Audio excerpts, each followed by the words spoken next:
Hi guys, welcome back. In this video, I'll be showing you the procedure on how to fix allow Instagram to access your camera and microphone.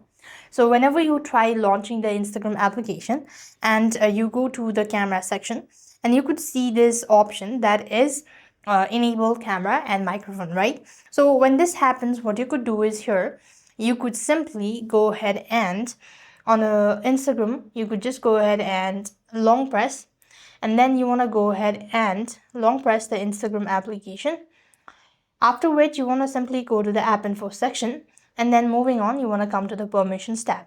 All you need to do is just enable microphone, that is make sure that camera and microphone is allowed, and when you are done with this you could launch open the Instagram and then you've successfully solved your issue.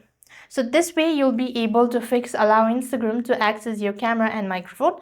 However, despite doing this, if some sort of issue occurs, then you could try restarting or updating the app. That is going to definitely help you out. So that's all. I hope the video was helpful. Make sure to like, share and subscribe. Thank you for watching. See you in the next video.